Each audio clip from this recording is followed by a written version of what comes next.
여호수아서 4장 1절로 9절 말씀입니다. 그 모든 백성이 요단을 건너가기를 마치매 여호와께서 여호수아에게 말씀하여 이르시되 백성의 각 지파에 한 사람씩 12사람을 택하고 그들에게 명령하여 이르기를 요단 가운데 제사장들의 발이 굳게 선 그곳에서 돌 12를 택하여 그것을 가져다가 오늘 밤 너희가 유숙할 그곳에 두게 하라 하시니라.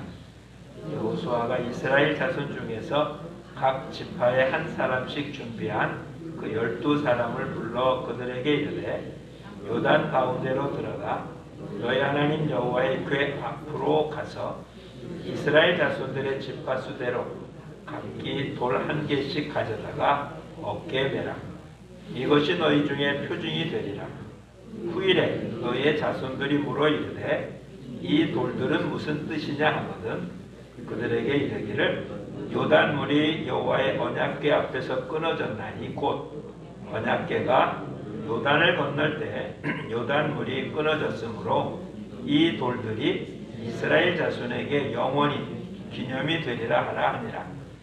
이스라엘 자손들이 여호수아가 명령한 대로 행하되 여호와께서 여호수아에게 이르신 대로 이스라엘 자손들의 지파의 수를 따라 요단 가운데에서 돌 12를 택하여 자기들이 유숙할 곳으로 가져다가 거기에 두었더라. 여호수아가 또 요단 가운데 곧 언약궤를 맨 제사장들의 발에 선 곳에 돌 12를 세웠더니 오늘까지 거기에 있더라. 아멘. 매월 첫 주에는 우리 십계명을 함께 하려고 합니다. 앞에 글씨가 작아서 주보 1면에 십계명이 기록되어 있습니다. 상세한 내용은 더 많이 설명이 되어야 되지만 중요한 내용들만 주보 1면에 기록이 됐습니다. 우리 함께 천천히 십계명을 같이 낭독합니다. 시작. 제1은 너는 나 외에 다른 신들을 내게 두지 말라. 제2는 너를 위하여 새긴 우상을 만들지 말라. 제3은 너는 내 하나님의 이름을 망령되게 부르지 말라. 제4는 안식일을 기억하여 거룩하게 지키라. 제5는 내 부모를 공경하라. 제6은 살인하지 말라. 제7은 간음하지 말라. 제8은 도둑질하지 말라. 제9는 내 이웃에 대하여 거짓 증거하지 말라. 제10은 내 이웃의 집을 탐내지 말라. 아멘. 우리는 주일 여호수아서를 살펴보고 있습니다. 요단강은 항상 넘치는 모습은 아니었지만 이들이 요단을 갈 때에는 요단강이 넘칠 때였었고 그럼에도 불구하고 법궤를 언약궤를 짊어진 제사장들이 발을 담그자 요단강은 멈췄고 그래서 그들이 마른 땅을 건넜습니다.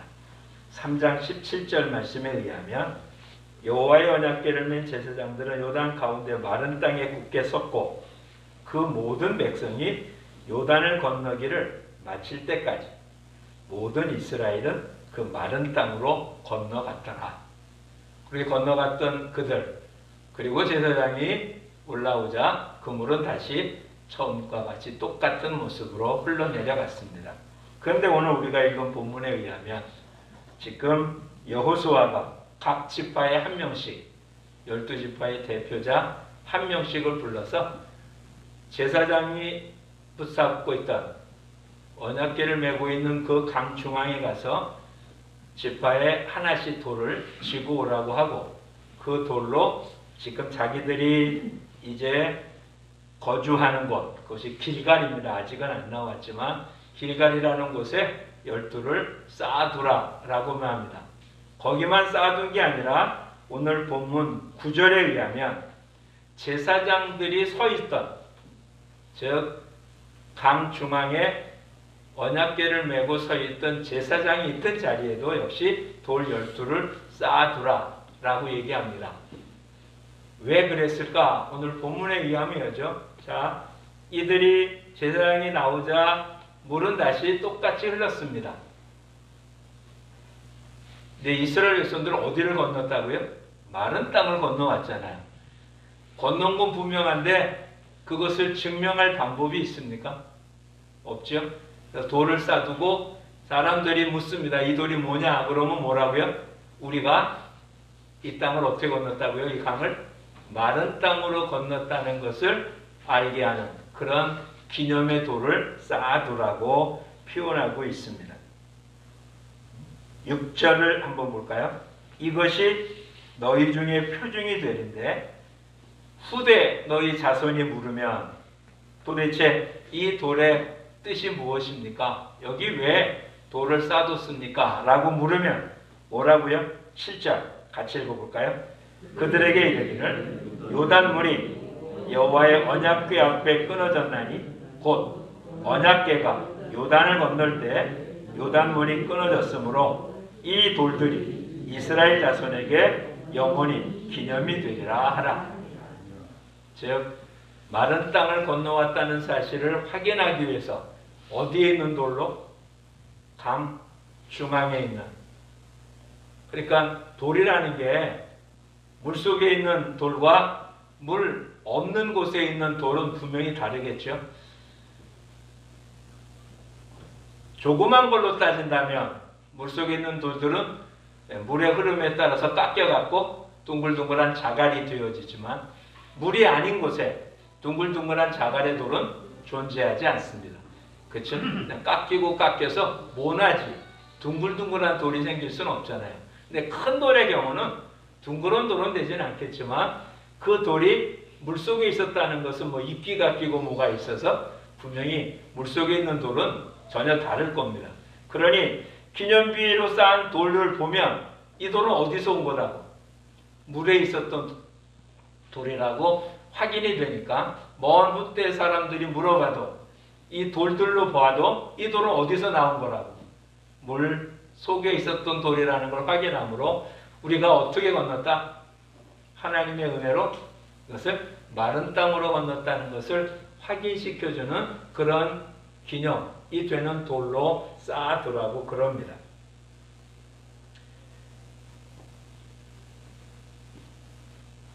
요단강을 건넜다는 것이 건넌 다음에는 흔적도 없습니다. 그렇죠? 즉 제사장이 언약궤를 맨 제사장이 요단강에서 올라온 뒤에는 물이 흘러서 도대체 마른 땅으로 건넜는지 안 건넜는지 확인할 방법이 없습니다. 이제 그것을 확인할 수 있는 건 두 가지밖에 없죠. 첫 번째는 그 마른 땅을 건너온 사람들, 증인이죠, 증인. 두 번째는 지금 얘기한 물속에 있는 돌을 갖다가 쌓아둔 기념비를 통해서 그렇게 왔다고 이야기해 줄 수밖에 없습니다. 예수님이 십자가에 달린 건 여러분 보셨습니까? 우리 못 봤잖아요. 그렇죠? 부활하셨다는 사실 보았습니까? 못 봤죠? 근데 우리 그걸 어떻게 합니까? 기념비가 있잖아요. 그렇죠? 증인에 의해서 기록되어진. 근데 이 당시에는 기록하고 그런 모습이 아니라 뭘로? 돌로 쌓아둔 모습이었던 것입니다. 자, 오늘 우리들이 구원받아서 하나님의 백성이 됐다는 것이 우리 자신들은 다 알겠는데 어떻게 증명해 보일 수 있겠습니까? 그렇죠? 우리가 하나님의 놀라운 은혜로 구원받았다는 것, 이게 그냥 그걸로 끝나는 게 아니라 구원받았고 하나님의 은혜를 입었다는 것에 대해서 분명히 누구한테 보여줄 수 있는 것들이 존재하는 거예요. 근데 그게 안 되면 어떻게 되는지 한번 살펴보려고 합니다. 어찌 보면 우리 모두가 그런 의미에서 뭐라고요? 우리는 기념비인 거예요. 죄악 가운데서 건짐받았다는 사실을. 흔적을 보여줄 방법은 없잖아요.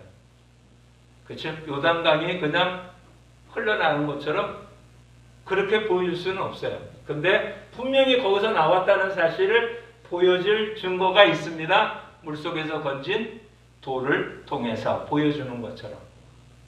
하나님이 살았다는 사실을 어떻게 증명하겠습니까? 저와 여러분의 삶을 통해서. 우리를 사랑한다는 걸 어떻게 보여주겠습니까? 그런 의미로 우리 모두는 뭐라고요? 우리도 당신들처럼 죄악 속에 있었었는데, 멸망의 물 가운데 있었는데, 하나님 우리를 건져서 구원 얻었는데, 그 증거가 누구라고요? 나다. 이런 얘기죠. 근데 이런 증거를 제대로 못한 사람을 먼저 한번 살펴보려고 합니다. 예수님의 비유 가운데 이런 비유가 있으면 잘 압니다. 한 사람이 임금에게 1만 달란트를 빚졌습니다. 근데 그 빚을 갚을 길이 없자 좀 시간을 달라고 합니다. 시간을 달라고 갚을 수 있는 양이 아니잖아요. 그러니까 왕이 어떻게 했습니까? 탕감해 줬습니다.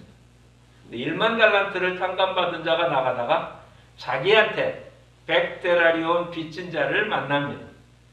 그가 빚을 갚으라고 하자 조금 있으면 갚겠다.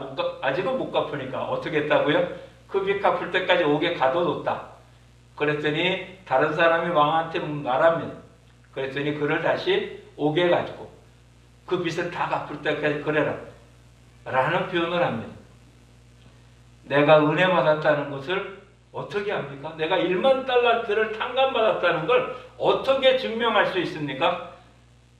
나한테 빚진 자를 용서해 줌으로 내가 1만 달란트를 탕감받은 자라는 사실을 기념하는 거죠. 다시 얘기하면 하나님이 어떤 분이었다고 내 죄를 용서해 줬다는 사실을 뭘로 확인할 수 있습니까?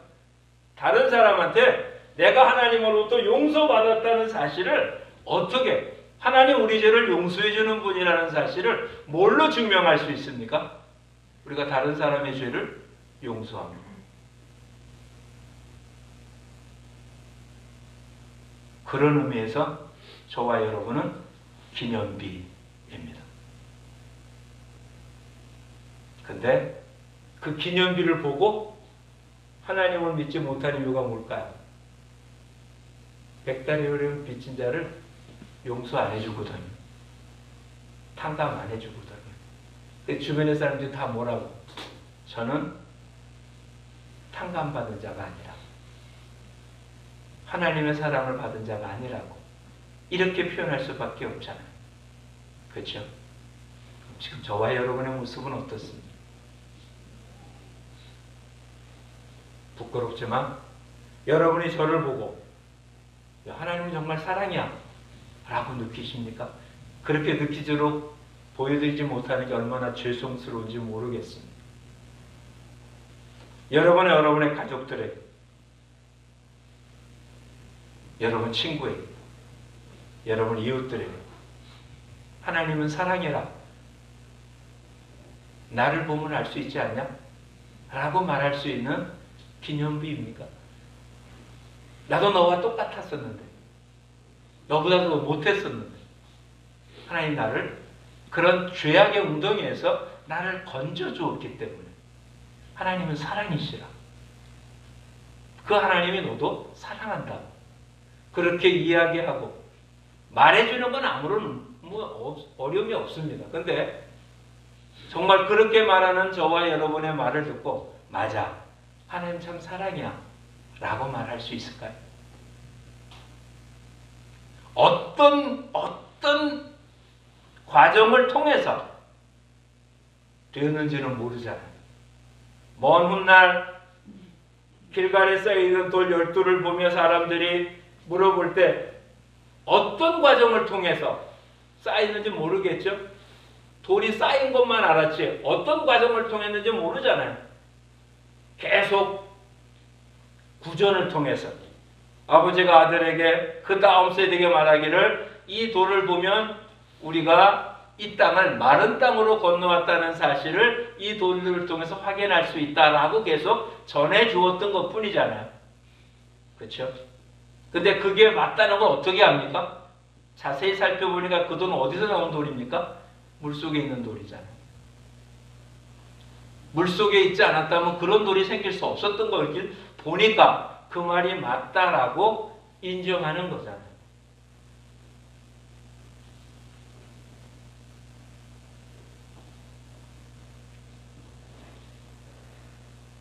여러 번 표현했고 우리가 잘 아는 표현입니다. 주 예수를 믿으면 너와 내 가정에 구원이 있겠다. 속지 마십시오. 우리가 예수를 믿으니까 저절로 자동적으로 시간이 지나면 우리의 가족들은 자연스럽게 구원 얻는 백성이 된다. 이런 경우는 없습니다.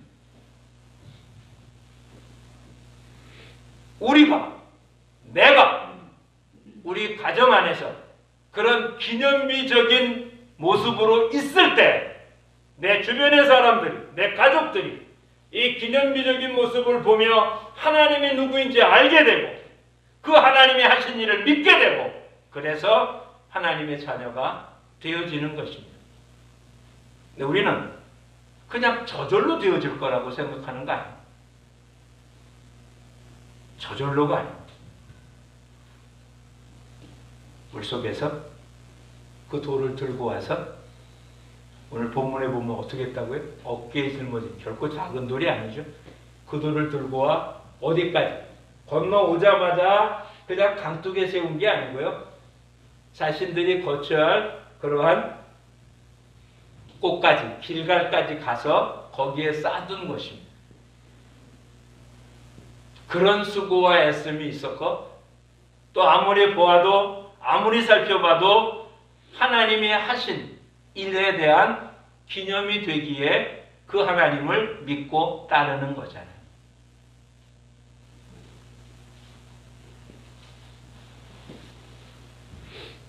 나면서 시각장애인인 자를 예수님이 고쳐준 적이 있습니다.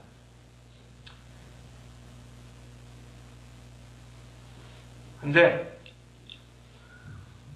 시각장애인이 눈을 떠서 본다는 얘기는 이건 도대체 믿을 수 없는 이야기라서 바리새인들, 종교지도자들이 그 말을 전혀 믿지 않습니다.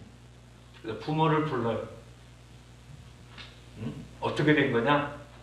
부모가 말을 마음대로 못하는 거예요. 왜? 예수에 대한 얘기를 잘못하면 출교한다고 했기 때문에 말을 못하고 그가 어린아이가 아니니까 그가 장성한 자니까 그에게 물어보라.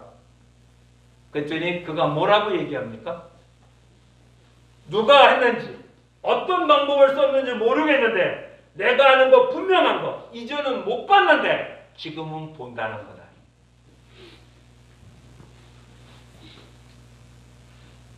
누가 했는지 몰라요. 누군가가 자기 보고 실로암 물가에 가서 물을 씻으라 해서 씻었더니 보여진 것에 어떤 과정을 통해서 눈이 보게 됐는지 모르는데 분명한 거 하나 뭐라고요? 여지까지는 못 봤는데 지금은 볼 수 있다는 거다. 그렇죠? 또 잘 아는 요한복음 11장의 나사로 이야기를 살펴봅시다. 나사로가 병들어서 거의 죽어갈 때 가까이 있었던 예수님에게 그 가족들이 사람을 보냈습니다. 나사로가 지금 다 죽어가니까 속히 와서 좀 봐달라고. 근데 예수님 안 갔어요. 3일 동안 안 가십니다. 완전히 죽어 장사 지낸 다음에야 그곳에 가. 베다니. 예수님 예루살렘에 있는데 베다니하고 예루살렘은 그냥 하루길도 아닙니다. 그냥 한나절 가는 데는 가까운 거리인데 며칠을 묵고 가서 완전히 죽어서 장사 지낸 다음에 도착돼주고 그를 고쳐줍니다. 근데 성경 뒤에 보면 나사로가 죽었다 살아난 것 때문에 그를 보러 온 많은 사람이 있었다라고 기록하고 있어요. 그냥 병들어 누웠다가 죽은 줄 알았는데 깨어난 게 아니에요. 죽어서 장사 지내서 우리처럼 뭐 땅에 묻는 게 아니고 굴 속에 놓았잖아요. 그게 무덤이니까. 근데 지금 마르다가 뭐라고 표현했습니까? 죽은 지 사흘이나 되어서 냄새 난다. 썩어갖고 있었다. 이건 그냥 모든 사람이 상식적으로 알고 있는 내용인데 그는 살아나왔습니다. 얼마나 오랫동안 살았는지 모르지만 그 동네 사람은 누구나 다 알죠. 나서는 어떻게 했다고요? 죽었다가 살아난 자. 뭘 했습니까? 의학적인 어떤 걸 썼습니까? 치료했습니까? 아니잖아요. 나사로야 나오라는 말 한마디에 살아났잖아요. 성 밖으로 나가고 있는 과부의 청년, 아들 청년 장사 지내러 가는 기주가 어떻습니까? 그 청년도 그냥 살아났잖아요. 수없이 많은 사람이 보았죠. 기념비란 하나님이 하신 일을 보여주는. 주님 뭐라고 말씀하셨습니까? 나는 부활이요 생명이니 나를 믿는 자는 죽어도 살겠고 살아서 믿는 자는 영원히 죽음을 보지 않는다. 믿으십니까? 그러면 죽음을 두려워하면 안 되잖아요. 그렇죠? 죽어도 어떻게 한다고요? 산다고. 근데 죽음을 두려워한다면 기념비가 아니잖아요. 살아있는 동안, 건강할 때만, 평안할 때만, 잘 될 때만, 그때만 예수님이 나의 주고, 아플 때, 죽어갈 때, 힘들 때, 고통스러울 때, 그때는 주님이 나의 주가 아닙니까? 그때도 주님은 나의 주잖아요. 편할 때만 여호와가 나의 목자십니까? 힘들고 어려울 땐 여호와가 나의 목자가 아닙니까? 내 상황에 따라서, 내 감정에 따라서 예수님이 바뀔 수 있습니까? 그럴 수 없잖아요. 기념비라는 게 돌로 쌓았습니다. 비 올 때, 눈 올 때는 달라집니까? 화창한 날씨에는 달라집니까? 전쟁 날 때는 달라집니까? 전염병이 들 때는 달라집니까? 돌로 쌓으려고 한 이유가 전혀 변하지 않기 때문에 그런 거겠죠. 10년이 가도 20년이 가도 30년이 가도 지진이나 다른 것들로 인하여 지형이 바뀌지 않는 한 그대로 존재하기 때문이잖아요.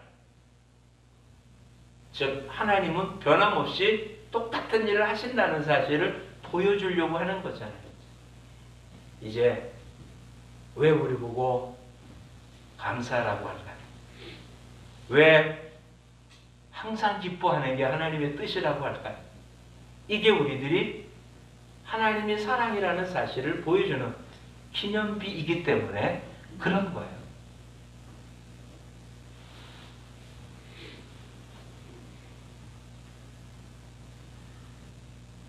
나라 전체의 기념비는 아닐 수도 있습니다. 그런데 우리 각자의 가정 안에는 저와 여러분, 하나님이 우리를 구원하시는, 우리를 사랑하시는, 우리를 붙잡아 주시는, 우리를 도와주시는 기념비인 거예요. 그러니 이제는 그런 기념비의 모습을 잊지 않고 사는 우리 모두가 되기를 축복합니다.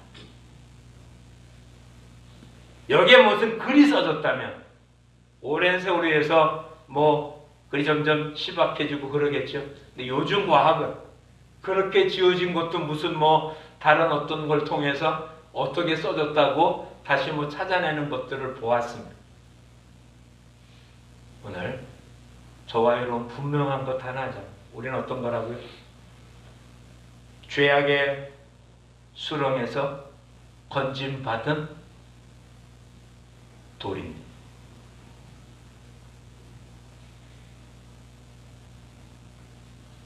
가만 놔두면 어떡할 수밖에 없는, 죄악의 물속에 그냥 잠길 수밖에 없는, 스스로, 돌 스스로 물 바깥으로 나올 수 없잖아요.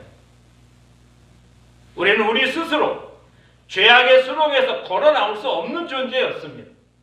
그 속에서 영원히 망할 수밖에 없는 존재입니다. 처음부터 마지막까지 물속에 있다가 그냥 물속에 있어요. 죄악 가운데 있다가 영원한 지옥에 갈 수밖에 없는 그런 존재였었습니다. 그런 우리가 어떻게 했다고요? 물이 아닌 마른 땅으로 건너온 하나님의 구원의 놀라운 손길에 의해서 은혜 입은 자, 우리의 능력이 아니라 하나님의 능력으로, 우리의 노력이 아니라 하나님의 은혜로, 우리가 뭘 어떻게 구하고 바라고 애썼기 때문이 아니라 하나님의 선택에 의해서 물속에서 건짐받아서 다른 사람들에게 하나님이 무슨 일을 했는지를 보여주려고 하는 그런 기념비인 거예요. 아직도 사람들은 죄악 속에 있습니다. 이곳에서 잘 살라고 애쓰고 있습니다. 근데 그런 애씀이 이런 죄악의 수렁에서 벗어날 방법은 없습니다. 그것은 하나님이 하신 일이고 그 하나님에게 의존하는 방법밖에 없는데, 솔직히 이 세상에서는 하나님을 볼 수 있거나 만날 수 있거나 찾을 수 있는 방법이 없습니다. 이 세상 사람들은 하나님이 했다는 사실을 인정하지 않습니다. 아니, 하나님이 계시다는 사실 자체를 인정하지 않습니다. 종교는 수없이 많습니다. 그런데 그 종교가 창조주 하나님을 알고 믿고 따르는 자는 없습니다. 모든 종교는 사람이 만든 것입니다. 그러니 사람이 만든 종교의 신은 사람이 만든 신입니다. 그러니 그들이 만들어 놓은 기념비는 사람이 만든 거예요. 그들이 만든 건 나도 만들 수 있는 거예요. 근데 그들이 만든 것은 어디 속에 있습니까? 그냥 물 속에 있는 거예요. 물 바깥으로 나올 수가 없잖아요. 저와 여러분은 이제 물 바깥으로 나온 돌이잖아요. 왜 그렇게 했다고요? 다른 사람들에게 하나님이 무슨 일을 했는지를 보여주기 위해서.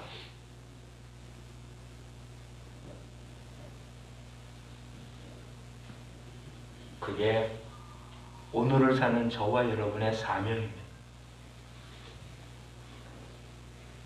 우리가 예수 그리스도를 믿고 따를 때 우리 하나님의 자녀가 되었고 하늘나라의 유업을 이룰 수 있는 특권을 누리고 하늘나라 백성이 됐으면 믿음과 동시에 천국으로 데려가면 될 텐데 왜 안 데려가고 놔뒀을까요? 바로 이런 기념비적인 모습을 통해서 다른 이들에게 하나님을 보여주라, 알려주라. 그래서 그들도 우리가 걸은 그 길, 우리가 누릴 그곳을, 우리가 누릴 혜택을 누리게 하려고 우리를 세워주신 것입니다. 근데 우리 대부분은 지금 어떻게 한다고요? 1만 달란트를 탕감받아 놓고 100달러를 빚진 자를 그거를 받지 못해서 하여튼 모든 걸 다 동원해서 뺏어내야 만족한 사람. 사랑을 받아놓고도 사랑할 줄 모르는, 용서 받아놓고도 용서할 줄 모르는, 하나님께 모든 걸 다 받고도 내 것이냐 그냥 움켜쥐고 있어서 사람들은 우리를 보면서 하나님이 아주 독한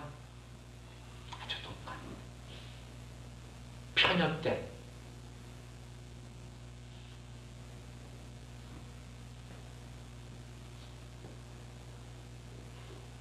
누구 말이 맞고 안 맞고는 나중에 따지고 요즘 하고 있는 표현대로 평등하고 공평하고 우리가 다 원하는 그런 표현인데, 네? 어느 한쪽의 사람들은 그 공평과 평등이 모든 이들이 아니라 자기 편에게만 해당되는 표현이라고 말하곤 합니다.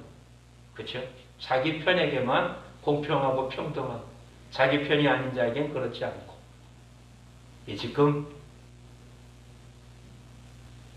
우리가 얘기한 하나님의 말씀은 하나님의 사랑, 하나님의 긍휼, 하나님의 보편적인 그와 같은 놀라운 은총은 사람들은 이 모든 얘기가 아니라 그냥 자기들만의 하나님의 사랑은 누구에게만? 하나님의 백성에게만. 하나님의 공평은 누구에게만? 하나님께 속한 자에게만. 그렇습니까? 하나님은 선인과 악인에게 똑같이 태양과 비를 주시는 분이라고 성경 우리한테 알려주십니다. 그들 죄악 때문에 멸망에 갈 수밖에 없지만 그렇다고 그들을 미워하는 게 아니라 그 죄를 회개하고 주님 앞에 나오기를 원하시는 수없이 많은 주의 일꾼들을 보내서 그들을 깨우치려고 애쓰고 노력했던 것이지 버리려고 하지 않았어. 우리 잘 알잖아. 근데 우리는 지금 어떻습니까? 우리가 받은 사랑은 우리만 있는 사랑입니까? 우리한테 준 사랑은 그들도 받아야 될 사랑이기에 우리를 통해서 하나님의 사랑을 깨닫게 하기 위해서. 그러니 이제 이런 기념비적인 삶을 사는 저와 여러분이 되어지기를 축복합니다. 뭘 어떻게 한다는 얘기를 따지지 말고요. 우선 좀 간단한 것부터, 너무 잘하는 것부터 실천에 옮기자고. 어떻게 하자고요? 기뻐하는 게 기념비적인 삶을 사는 거예요. 요즘 웃을 일 있으십니까? 없잖아요. 그렇죠? 답답하잖아요. 근데 주님 우리에게 뭐라고 말씀하셨습니까? 내가 너희한테 주는 평안은 세상이 주는 것과 같지 않다고 그랬잖아요. 세상이 편안하기 때문에 웃는 게 아니고요.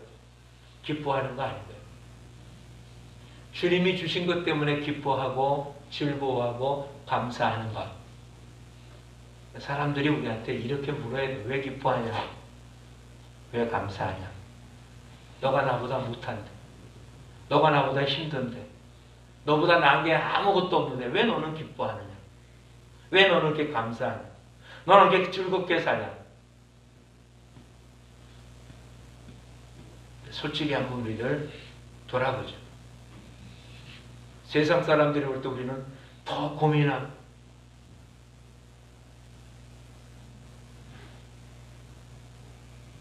더 슬퍼하고, 물론 그게 죄 때문에 슬퍼하는 거라면 좋겠지만 세상의 어떤 것들 때문에 더 집착하고 내 거에 너무 집착하고 요만큼도 손해보지 않으려고 애쓰고 다른 사람 눈 속에 있는 티는 끄집어내지 않고는 못 견디고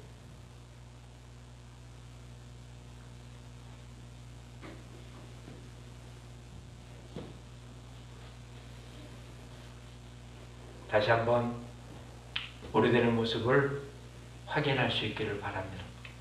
나는 지금 있는 자리, 내가 있는 위치, 나한테 주어진 역할들을 통해서 하나님은 나를 바라보는 모든 사람들에게 하나님의 사랑이 어떤지, 하나님의 구원이 어떤지, 하나님의 은혜가 무엇인지 보여주려고 세우는 겁니다. 어떤 이는 남이 다 보는 높은 곳에 엄청난 사회적인 신분도 그러겠죠. 높은 지위를 가진 사람은 남보다 더 많이 보이는 높은 탑에 세워놔서 많은 사람이고, 근데 전혀 사회적인 신분이나 아무것도 없어, 아무것도 없는 보잘것 없어 보여도 가족이 나를 보는 내 주변의 사람들이 그 역할은 똑같습니다. 그렇죠? 그래서 우리 사도 바울의 고백을 살펴볼 수 있기 바랍니다. 나를 본받는 자가 되라. 내가 주를 본받은 것처럼 너희들은 나를 본받는 자가 되라. 내 모습을 닮으라는 게 아니에요. 내가 주를 본받은 것 같은 그런 본받음. 즉 내가 기념비적인 삶을 살면서 너희들이 나를 통하여 주님을 만난 것처럼 너희 또한 너희를 통하여 다른 사람들이 주를 믿을 수 있도록 살라. 그래서 디모데에게 이렇게 말합니다. 아름다운 것을 부탁하라. 그러면 그가 또 다른 사람에게 이 일을 전할 수 있을 거라고요. 기념비적인 삶을 사는 게 전도자의 삶입니다. 땅끝까지 이뤄내 증인이 되라고 한 모습은 내가 살고 있는, 내가 있는 위치 이곳에서 하나님이 어떤 분인지 나를 보라고, 하나님이 우리를 얼마나 사랑하는지를 나를 보라고, 하나님이 우리에게 준 천국이 어떤 것인지는 나를 보라고 외칠 수 있는 저와 여러분이 되기를 축복합니다. 이런 삶을 살 때, 이런 모습으로 살려고 하나님 앞에 구할 때 주님은 하늘 문을 열고 쌀 곳이 없도록 우리한테 부어주실 것입니다. 왜? 우리를 통해서 많은 사람들이 주님을 만날 테니까, 주님께 돌아올 테니까, 주님의 사랑을 누릴 테니까. 그렇죠? 그러니 이제 여기에 집중해서 이 시간이 저와 여러분 나한테 주어진 그 자리, 여기서 나를 통하여 주님의 향기가 나타나도록, 나를 통하여 주님의 말씀이 기억날 수 있도록, 나를 통하여 주님의 사랑이 어떤지를 깨달을 수 있도록, 힘들고 지친 사람들이 그래서 나를 통해서 위로받을 수 있도록, 주님을 만날 수 있도록 하는 그런 주의 일꾼들이 되기를 축복합니다. 기도하겠습니다. 고맙습니다, 주님. 여호수아가 이끄는 이스라엘 백성들, 강이 넘치는 그런 요단강, 마른 땅을 건넜고, 마른 땅을 건넜다는 사실을 물 가운데 있는 돌을 쌓아둠으로 자자손손에 하나님께서 우리를 마른 땅을 건너게 했다는 것을 기념하도록 세웠던 것처럼, 주님, 저희를 오늘 세워두신 우리 주변의 사람들 우리를 보고 하나님이 우리를 억만 죄악 가운데서 건져서 하나님 자녀 삼아 주었다는 사실을, 영원한 지옥에 갈 수밖에 없는 우리를 천국 백성을 삼아 주었다는 사실을, 하나님 우리를 사랑한다는 사실을 주변 모든 사람들에게 보여주려고 저희를 세웠고, 오늘 각자의 위치, 가장, 어머니, 사회의 어떠한 구성 요소에 각자의 위치에 세워주셨습니다. 그러나 주님, 1만 달란트를 탕감받은 자가 오히려 자기한테 100달이라는 죄를 아버지 용서하지 못해서 기념비적인 모습을 깨트리는 것처럼 오늘 우리들이 사랑을 받고도 사랑하지 못한, 용서받고도 용서하지 못한, 은혜를 입고도 은혜를 베풀지 못해서 하나님의 영광을 가리는 모습은 아니었니 되돌아보며